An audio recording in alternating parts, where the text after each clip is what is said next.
Mesdames, Messieurs, bonsoir et merci de suivre le 20h de la télévision du Burkina. Au menu de votre journal, l'autorité supérieure de contrôle d'État communique sur la nouvelle loi portant prévention et répression de la corruption.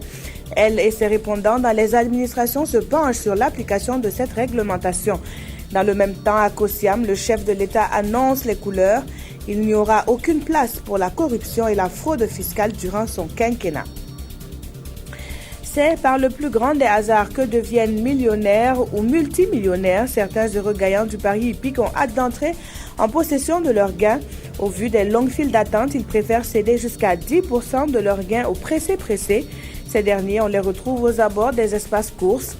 Ismaël Diloma Sirima en a rencontré certains qui sont dans le métier depuis plusieurs années.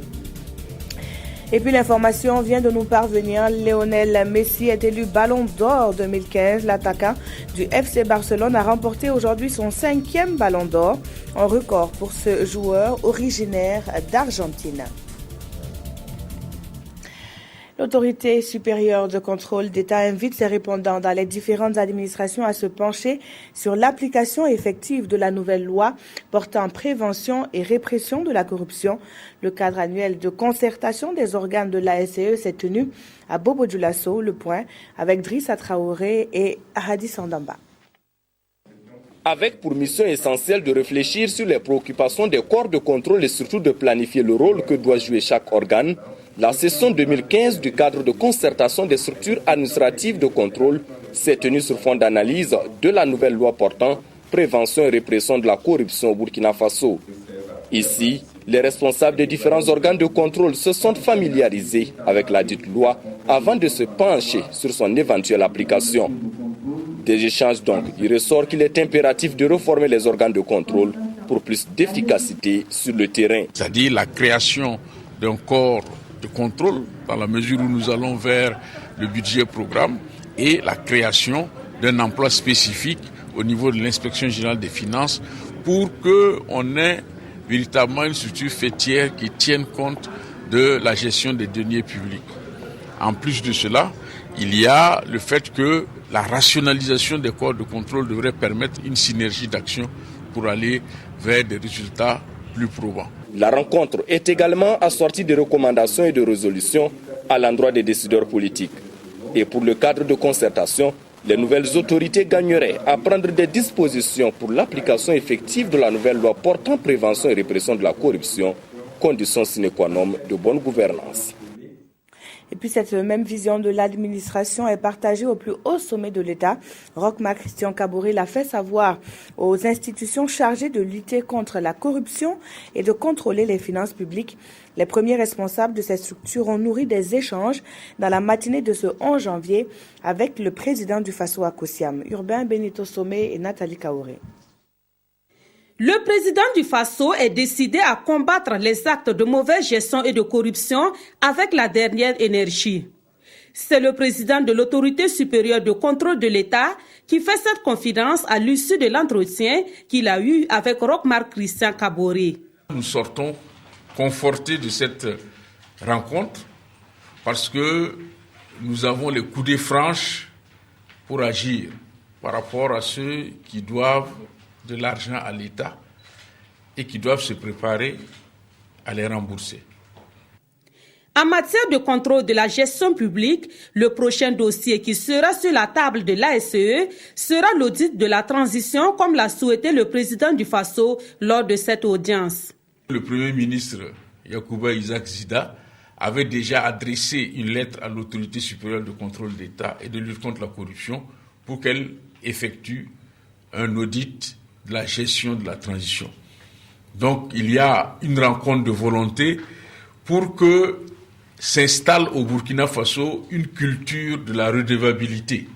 La bonne gestion, précisément dans le domaine des finances publiques au Burkina Faso, c'est le principal sujet évoqué au cours de l'audience que le président du Faso a accordé au premier président de la Cour des comptes. Nous avons eu auprès de son Excellence un écho favorable dans ce sens.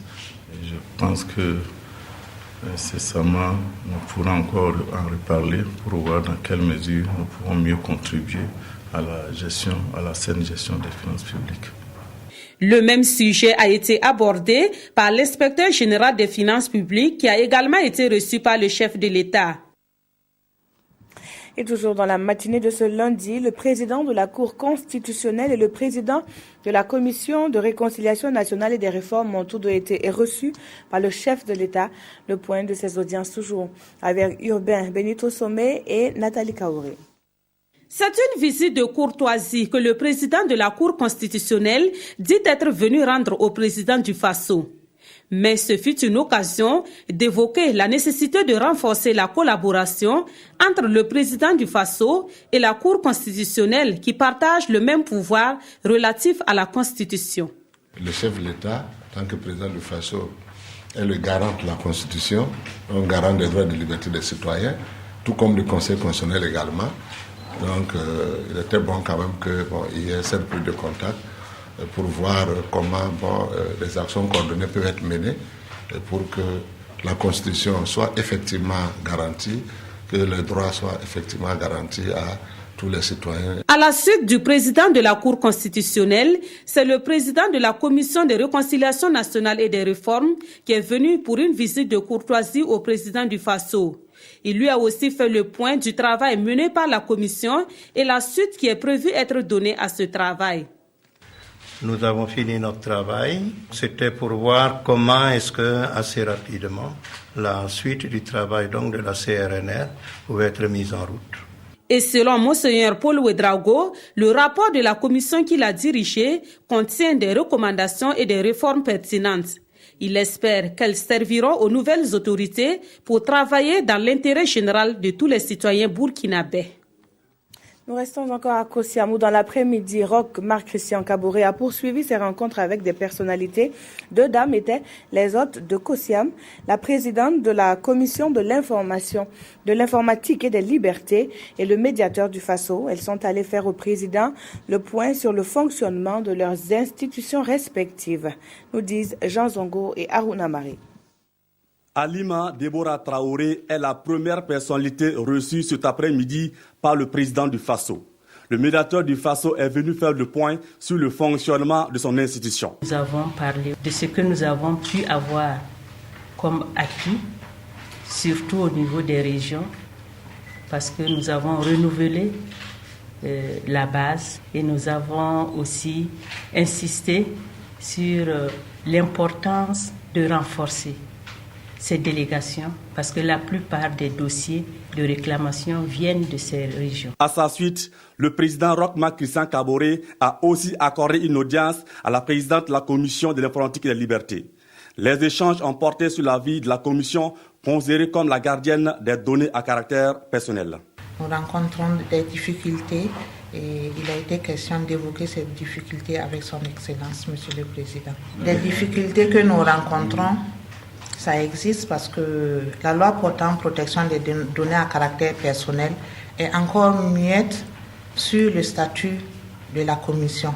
La loi nous confère un pouvoir réglementaire et un pouvoir de sanction. Et pour pouvoir mettre en exergue ces pouvoirs-là, il faut que nous soyons dotés d'un certain nombre de moyens. Ces deux audiences s'inscrivent dans le cadre d'une série de rencontres voulues par le nouveau chef de l'État. Rencontre qui devrait lui offrir le tableau du bord du pays afin de mieux asseoir sa vision pour le Burkina. On parle encore de bonne gouvernance avec l'IGD, l'Institut Tiemoko Marc Garango pour la gouvernance et le développement. L'IGD invite les jeunes de Bobo Dioulasso à s'impliquer davantage dans la consolidation de la démocratie au Burkina Faso. Leur rôle, les raisons et les enjeux de leur engagement leur ont été définis au cours d'une conférence publique. Betty Bienaon et Moussa Sanon pour le compte-rendu. Jeunes et consolidation démocratique dans le Burkina post-insurrectionnel, c'est sous ce thème que l'IGD, l'Institut général Tiemoko Marc Garango pour la gouvernance et le développement, organise cette conférence publique au profit des jeunes, notamment des étudiants de Bobo Dioulasso. Pour les conférenciers, il est temps que les jeunes du Burkina cessent d'être les parents pauvres des changements dont ils sont les architectes pour devenir les acteurs clés de la vie socio-politique. Il faut que les jeunes d'abord prennent conscience de leur rôle parce que ce n'est pas à quelqu'un de leur apprendre cela, c'est à eux-mêmes de prendre conscience qu'ils ont un rôle véritable à jouer Deuxièmement, de s'outiller du point de vue intellectuel et du point de vue moyen pour véritablement faire ce jeu-là. L'espoir à ce jeu est suscité par l'insurrection populaire et la transition. Et pour l'IGT, il faudra continuer sur cette lancée. Donc notre objectif, c'est faire en sorte que les jeunes restent mobilisés. Parce qu'il faut faire en sorte que le peuple, de façon générale, assure une veille citoyenne. Parce que tant que les citoyens ne veillent pas au respect de leurs droits, au respect des engagements pris par les gouvernants, on ne peut pas espérer un changement qualitatif au niveau de la gouvernance Burkina Faso. Cette conférence entre dans le cadre d'un projet visant à renforcer la participation et l'influence des jeunes dans la vie sociopolitique au Burkina. Le projet est conçu par l'IGT avec le soutien de la coopération suédoise. On en vient au premier dossier de ce journal. La mode est au recyclage aujourd'hui et le fer n'est pas en reste. Des arrosoirs, des seaux et bien d'autres objets métalliques redonnent donc vie à la ferraille. À Ouagadougou, la zone de Bascui est bien connue à cet effet. C'est un exemple de lutte contre le chômage que nous présente ici Jean-Eudes Bayala et Tanga Kafando. Dès l'entrée du site, l'ambiance est toute particulière. Le choc des marteaux et des enclumes donne une mélodie qui laisse entrevoir l'intensité du mouvement, du travail.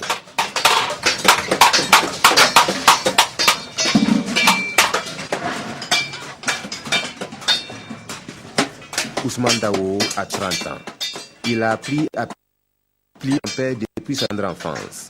Aujourd'hui, il est père de famille, une famille qui nourrit grâce à ce métier. Le faille là, c'est bon. On va aller chercher les tôles noires. Et puis le véhicule qui n'est pas bon, on va payer ça. Et puis on coupe, on fait fabriquer les failles là. Ça vaut 15 ans comme ça que moi je suis en train de fabriquer ça. L'argent là, bon. Il y a l'argent original, il y a la localité. Un argent original, on vend ça 3000 francs. Bon, si c'est la localité là, on vend ça 1500 francs. Les failles roumlées là, on vend ça 3000 francs. L'unité numéro 3. Bon, si c'est numéro 6, on vend ça 5000. Bon, par jour, je peux fabriquer 3 failles comme ça. Sur ce site de Bascui, ce sont plus de 150 personnes qui transforment les fer. Chacun dans son atelier y va en fonction de ses moyens, de son expertise, allant donc du plus artisanal au plus moderne. Et le résultat est toujours impressionnant. Il y a les seaux, nous on fabrique des seaux en métallique. Et puis les arrosoirs, on fabrique ça en métallique. Et puis les masoirs, et puis les abreuvoirs, et des étagères, et les plateaux. Bon, beaucoup de travail que nous on fait ici. Quant à la clientèle, elle est essentiellement burkinabé. Je suis venu chercher des bouilloires pour les poulets là.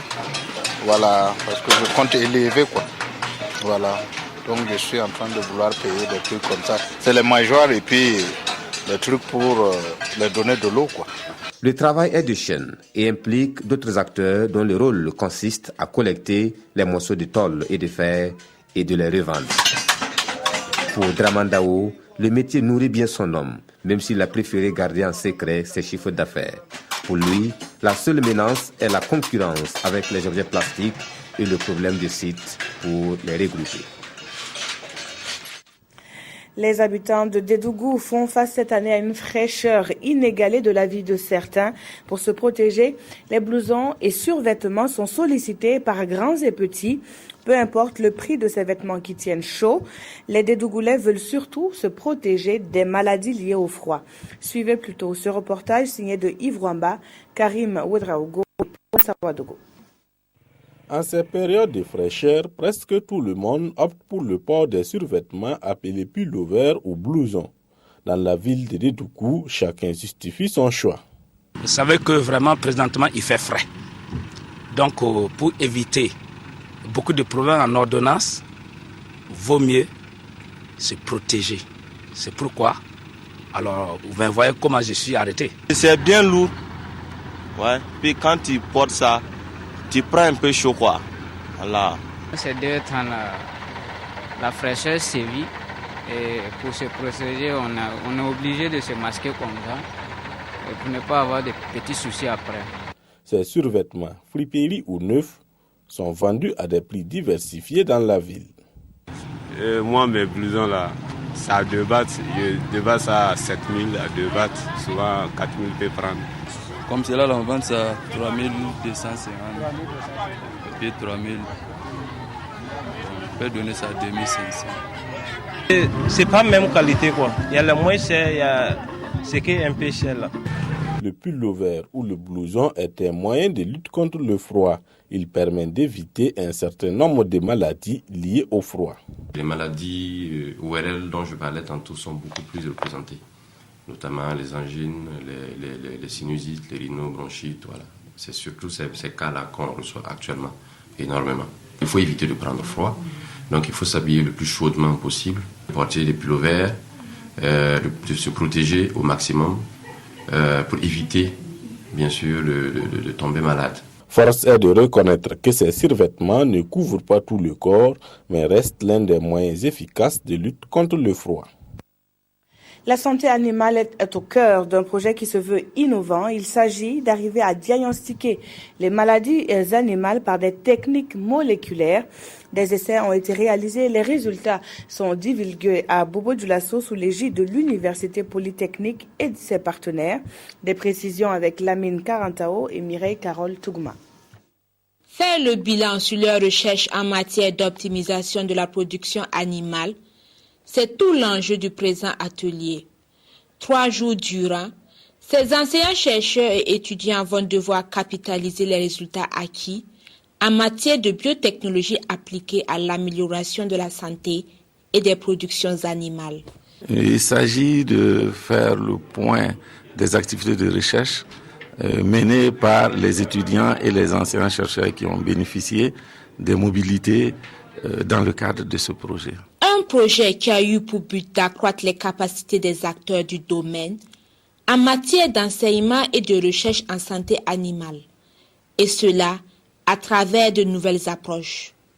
Vous prenez nos vaches locales, vous amenez la semence de races améliorées, comme on dit races exotiques, qui produisent beaucoup, et puis on fait un croisement et on obtient des métis, et ces métis produisent quand même plus que nos races locales.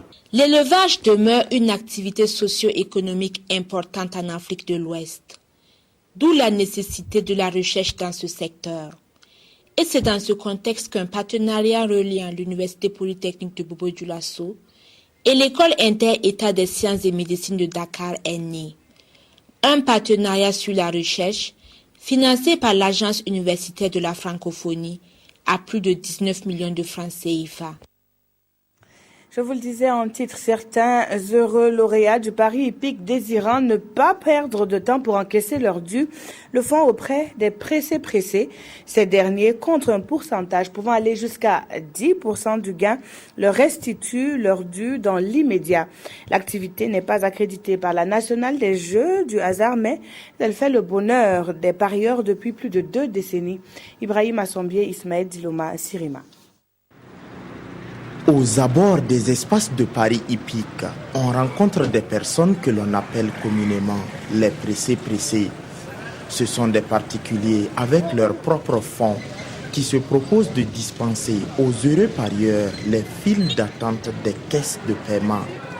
Ainsi, avec les pressés, on peut entrer directement en possession de son gain contre un pourcentage. Si nous le dit 10%, s'il n'est pas d'accord, on fait ça à 5%. S'il n'est pas d'accord à 5% là, on fixe un prix seulement pour le donner.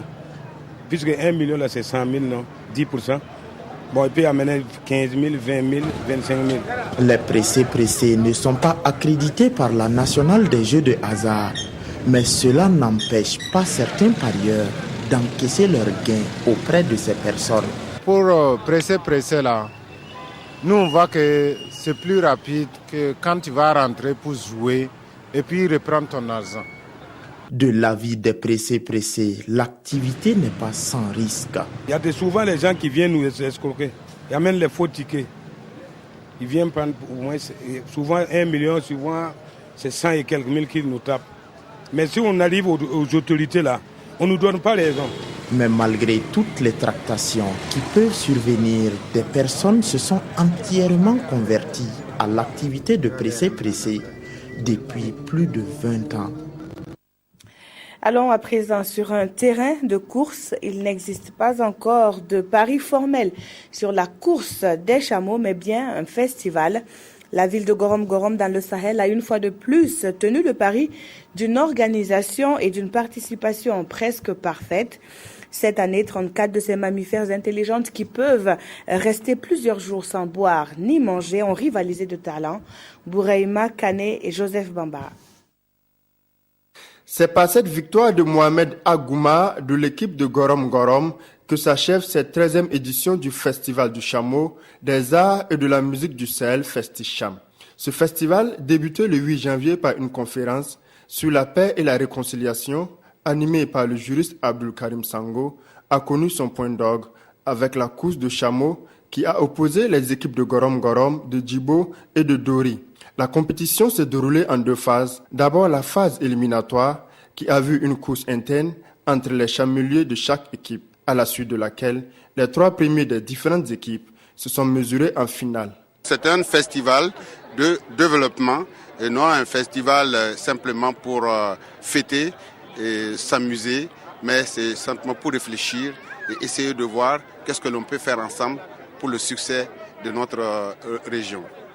Ce festival a été l'occasion pour ses partenaires historiques, le réseau des villes de la province de Turin, région de Piemonte en Italie, de faire parler leur cœur.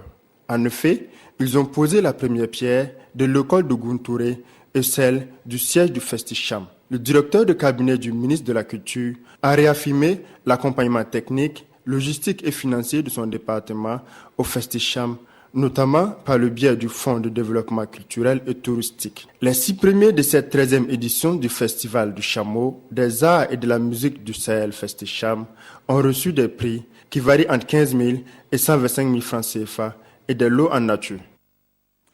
Madi Dermé est un cavalier pas comme les autres, c'est un cavalier voltigeur et ils ne sont pas nombreux au Burkina à maîtriser cette pratique. Le 16 janvier prochain, il offre un spectacle hippique pour le moins aérien au public burkinabé. Adama Guiti et Aruna Maré ont assisté à une répétition. Voici le reportage qu'ils nous proposent. Dans ce cirque de fortune situé dans le bas-fond de Nancy, et sur son cheval à vive allure, Madi Dermé présente la voltige et ici la liberté du cheval. Nous sommes à la préparation de la 2e édition du spectacle hippique du cavalier voltigeur Madi Dermé. Une édition qui s'annonce avec des innovations en perspective. Vous allez voir de tout. Il y a les chevaux, il y a une musique traditionnelle, il y a des acrobates, il y a des jongleurs. Il y a Wendy qui chante la musique avec moi à cheval et plus la voltige à cheval. Ouais. Cette fois-ci, Madi Dermé n'est pas seul à porter le projet. Son ami français Clément Ferron est également du voyage. En France, il y a une grande culture équestre, en Europe aussi. Mais au Burkina, les chevaux, c'est l'emblème du pays. Alors, il y a toute une histoire autour du cheval et ça, je trouve ça très très important. Il faut continuer à perpétuer les traditions et la culture qu'il y a autour du cheval au Burkina. Sollicités comme d'autres artistes, Wendy et les cavaliers voltigeurs travaillent en toute complicité pour lever le défi. Il a estimé que poser ma voix en termes de création sur son spectacle avec les chevaux allait apporter quelque chose d'extraordinaire et moi je suis honoré. Côté public, ils étaient des centaines à faire le déplacement ici l'année dernière. Pour cette 2e édition, les initiateurs attendent beaucoup plus. Prévu ici dans le bas-fond de Nancy, le 16 janvier prochain, le spectacle est entièrement gratuit. Il a troqué ses attributs de magistrat pour ceux de garant des coutumes et des traditions. Jean Somda, ex-président de la Cour de cassation, est le nouveau chef de canton de Dissine.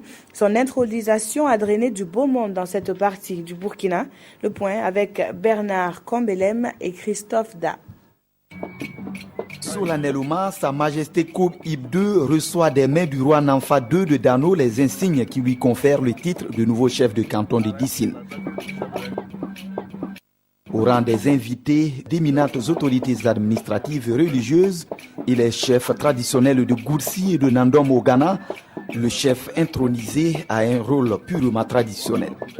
Ils m'ont dit l'autre jour, écoutez, il y a des problèmes quand nous allons, c'est le préfet, il dit je ne peux pas régler. retourner cheval-chef, on n'en a pas. C'est donc à la demande de la population locale que Kob Ib II hérite aujourd'hui du nom et du trône du premier chef de canton de Dissine, qui n'est autre que son père, décédé en 1976 et dont la succession s'était arrêtée. Jean-Émile Sarr est petit, il a vu le travail du premier chef de canton. Et ce qu'il faisait était très bien, parce qu'il arrivait à rassembler les différents chefs de village pour vraiment travailler dans le sens de la cohésion. Le chef, c'est lui qui est à la place du juge ou du préfet. Donc c'est lui que les gens écoutent dans le village. 22 chefs de village relevant de l'autorité du canton de Dissine reçoivent également leur couronne en signe d'allégeance à Sa Majesté Kob Ib II. Le nouveau chef de canton fait le serment de concilier tradition et modernité pour contribuer au développement et à la cohésion sociale au Burkina. Mais je pense aussi que la chefferie peut contribuer aux côtés des autorités administratives et politiques, et à la mise en œuvre d'un certain nombre de politiques et projets. Sa Majesté Kob Ib II, Jean-Émile Sonda, l'état civil et magistrat de formation, il est né le 21 mai 1956. Dans le cadre de ces activités, la communauté musulmane du Burkina rencontre des couches de la société. C'est dans ce sens qu'avec les personnes handicapées, les échanges ont porté sur leurs conditions de vie. Et l'association a préconisé à la délégation religieuse la construction d'un centre d'accueil pour personnes handicapées. La requête a été prise avec grand sérieux, nous rapportent Daouda Ouattara et Abdoul Rasmanezango. C'est une rencontre d'échange ordinaire entre ces personnes handicapées et la communauté musulmane et sanctionnée finalement par des doléances contenues dans ce document. Ils ont exprimé leur besoin, avoir intérêt. Nous ne sommes pas l'autorité, mais on peut faire ces démarches-là pour à leur compte. Alors nous voudrons qu'ils soient patients, parce que la communauté n'a pas intérêt pour eux. Nous allons faire une démarche et Inch'Allah, avec l'aide du Dieu, comme on sait que les Burkinabés est toujours solidaire, alors je pense qu'ils vont penser à nos frères handicapés. La communauté musulmane, à l'issue de la cérémonie, a offert 20 sacs de riz et une enveloppe de 200 000 francs CFA aux personnes handicapées de cette école Médessa, sise au centre-ville de Ouagadougou. Et on termine ce journal par la revue de presse. La lenteur dans la formation du gouvernement Thiéba et le nouveau gouvernement guinéen sont entre autres les sujets qui ont retenu l'attention des quotidiens. La revue de la presse est avec Aimé Solange Guigma. Laissez le Premier ministre travailler même s'il est inconnu, titre l'Express du Faso. Selon le journal, l'absence de gouvernement ne gêne à rien le travail de l'infirmier d'État ou breveté, de l'enseignant du primaire ou du secondaire, du menuisier ou même du paysan de Piscila. Sidoya constate pourtant dans son article « Ambiance dans certaines administrations » en attendant le nouveau gouvernement que l'absence d'un gouvernement a un impact certain sur le traitement des dossiers et reconnaît même qu'il peut y avoir des blocages dans la prise de certaines décisions. Le quotidien, quant à lui, estime que la situation actuelle ressemble à un indécent partage de gâteaux alors que le peuple souffre. Il conseille donc le président Roch Kaboré d'accélérer la mise sur pied de son administration car, dit-il, ce vide ne rassure pas les Burkinabés. Pour l'observateur Palga, le débat ne se situe pas sur la bataille pour la formation du gouvernement, mais sur celle du gouvernement pour le vrai changement. C'est à partir de là, explique DNF, que l'on pourra réellement apprécier notre maçon Paul. À l'international, le pays revient sur le nouveau gouvernement guinéen, connu depuis le 4 janvier dernier. Répond-il à un souci de rassemblement ou à un calcul politicien, s'interroge le journal. Pour le pays, le président Alpha Condé gagnerait à faire preuve de lucidité et de réalisme politique en écoutant les voix dissonantes de son parti. Merci de votre attention. Très belle soirée sur la télévision du Burkina.